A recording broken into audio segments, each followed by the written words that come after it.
Welcome students. In this class we are going to understand poetic devices. In the previous class we understood about literary devices. You know, literary devices is a very broad term. Literary devices is a very broad term. It includes poetic devices also. So what are the poetic devices? Why they are used? What are their benefits? How they affect the reader? And where these are used? We will understand all these things today. So let us understand what are the poetic devices.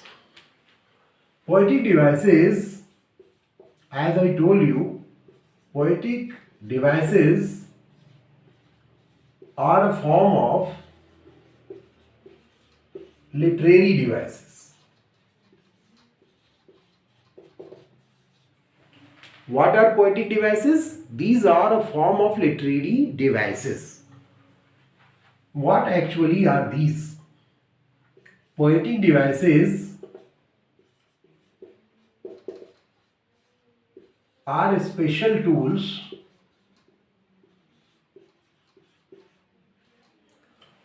These are special tools. Let me tell you firstly that poetic devices are basically used in rhythmic text, that means poetry, and in play. Okay, if some rhythm, some song is there, then basically poetic devices come there. But it doesn't mean that poetic devices will be only in poems. Poetic devices may be found in other forms of literature also.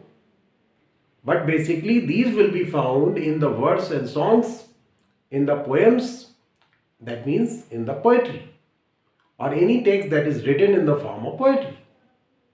Are you getting? Okay.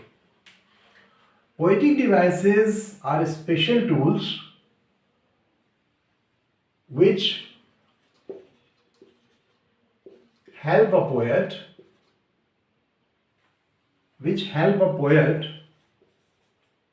to create rhythm. You know that poems are basically known for their rhythm and rhyme. Okay, so here with the help of these he creates rhythm. He enhances the meaning. He creates rhythm, he enhances the meaning, and what other things he does? He or she does while writing the poem: enhances the meaning, intensifies the mood or the feeling of the reader also. So what is the basic purpose of using poetic devices? There are four basic purposes. Number one, create rhythm, because a poem is known by the rhythm. Okay. Enhances the meaning, increases the mood or feeling, because there is always an emotional touch in a poem or in a song. There are emotions involved. So these help the poet to do these four things. Okay. Now let us understand what other things poetic devices basically do. Poetic devices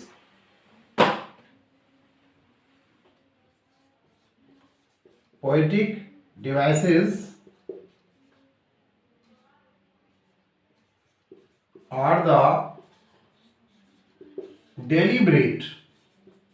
the deliberate use of words, phrases, sounds, or shapes. Shapes means in which form the poem is written. Sometimes it is broken into different stanzas. Sometimes stanzas are of 6 line, 8 line. Sometimes it is without the stanzas. So what is the shape? What is the shape of the poem? When there is no rhythm or rhyme in the poem, it is called blank verse. So you will come to know about these things later on. But basically today we are understanding about the use of poetic devices. So poetic devices are the deliberate. Deliberate means intentional. Deliberate means intentional. So poetic devices are the deliberate or the intentional use of words, phrases, sound or shapes.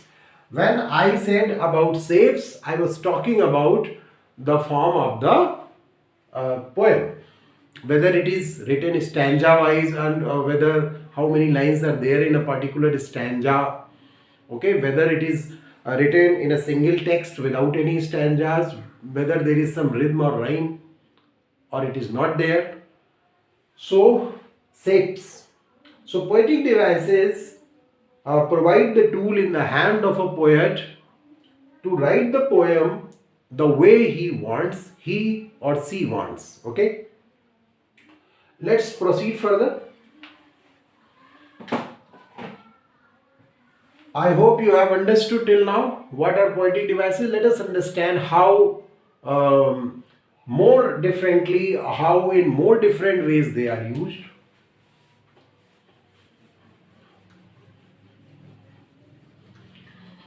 Without understanding poetic devices, you can't understand any poem.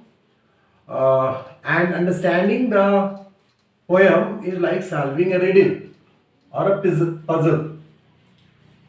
And it's a fun. It's a fun to understand the poems. You can understand it only after you have understood the poetic devices.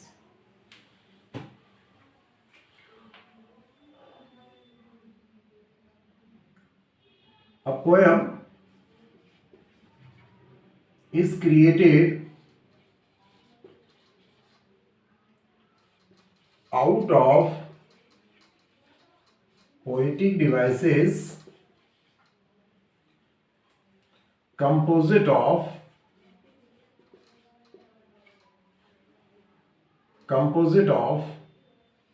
a poem is created out of poetic devices, means with the help of poetic devices. And what are these? What poetic devices uses? Composite of structural, grammatical,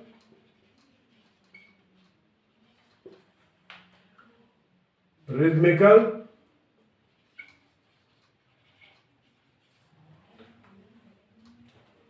metrical,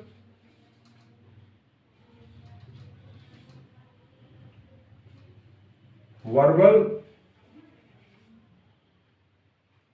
and visual.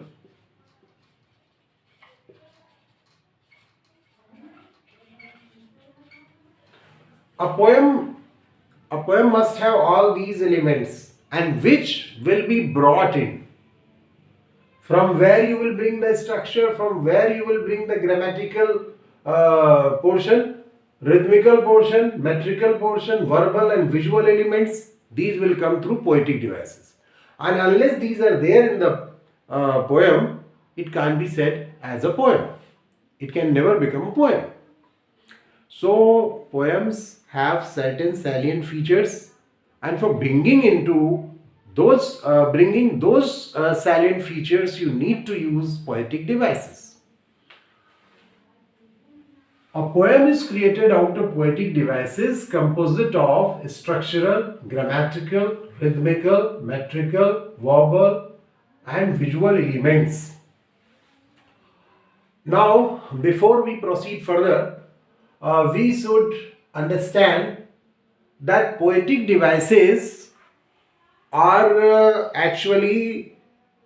poetic devices are very broad area, and it includes figures of speech also. We can say poetic devices are in large number, available in large number, and figures of speech are a part of it. Okay. So let us understand some of the examples of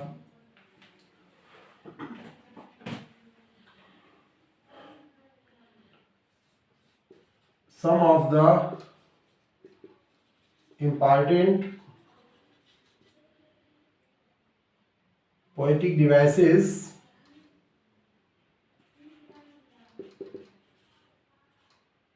are those students who read the poems, they might be aware about these devices which I am going to write here. Okay, so let us understand. Rhyme, rhythm, pun, irony, simile, metaphor, hyperbole, personification,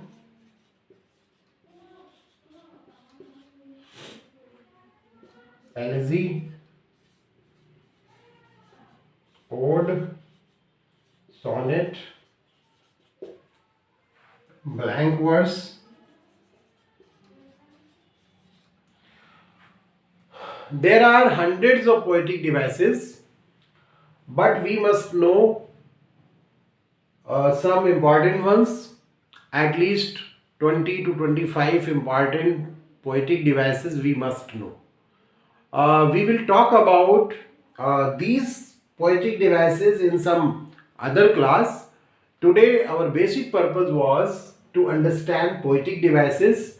So I hope that I have made it very clear what are the poetic devices, what is their use, what is their importance, why they are used, and why we should understand them.